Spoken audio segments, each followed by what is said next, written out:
Hey y'all, it's Jennifer with Coppermine Genealogy. Today I'm going to share a tip about finding ancestors who just seem to want to hide from you in the census, specifically between 1850 and 1880.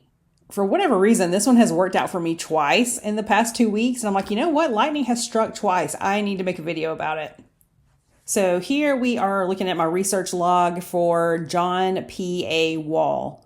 And I should first say that this example was used with permission of a client. That's what that little dollar sign in the top corner is. So thank you so much for permission. All right, John P.A. Wall. He is everywhere I expected him to be, except for in the 1850 census. I just could not find him there.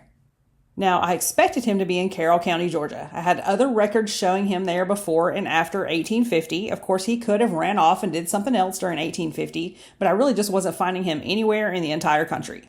So then I tried something different. I looked for him in the census agricultural schedule for 1850 instead, and sure enough, there he popped up. All right, so I have pinpointed him to Carroll County, Georgia in 1850, where I thought he was supposed to be. And I can leverage this information to find him in the 1850 population schedule. But first, what is this agricultural census anyway, Jennifer? Why are you looking at it? Basically, they were special census records created alongside the regular census, and they were counting things that we cared about in the country at that time, like what our farmers were doing, what they were growing and producing.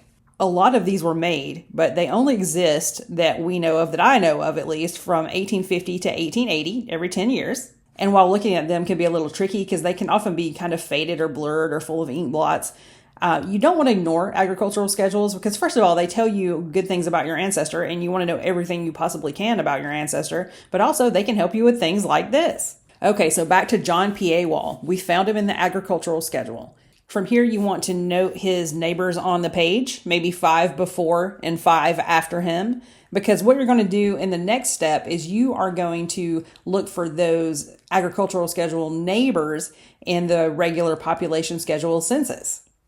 Now, I noticed he had one neighbor named Upchurch. Upchurch is not a very common name in that area, or so I thought. So I just went to the 1850 census search. I like to use Ancestry, and I like to go straight to the year that I'm trying to search. I don't want to be messing with any other years right now.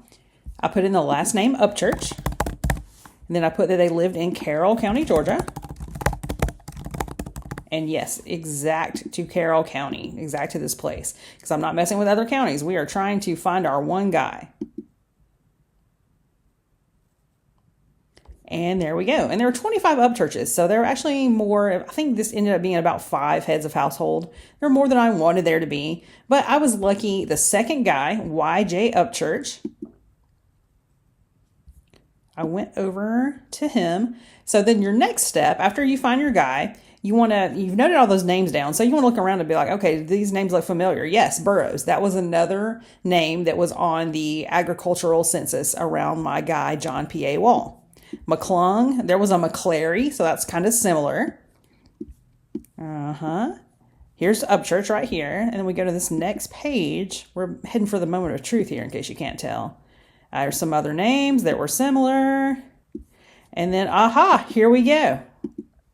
There is a John P.A., there's J-N-O-P-A Ward, W-A-R-D. Nothing like Wall, which is W-A-L-L. I mean, I guess they're a little bit alike, but Ancestry Search is definitely not going to find them.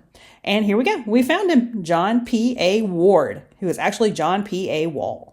Now, I got fairly lucky. This is exactly what I was expecting for my hypothesis, the same man, wife, and the same 3 daughters.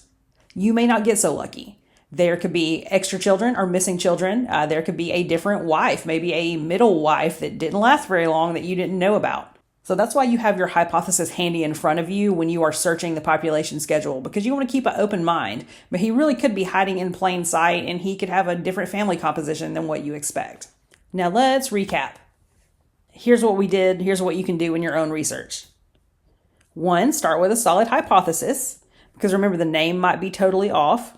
Next, check the agricultural census of the county where you think he was and the year where you think he was. Note down his neighbors. 5 before and 5 after should do it, but if there's a really cool, uncommon name a little bit further away, you can even use that one. Now find those neighbors in the population schedule. The population schedule, again, is what we think of as the regular census for a year. and then find your ancestor.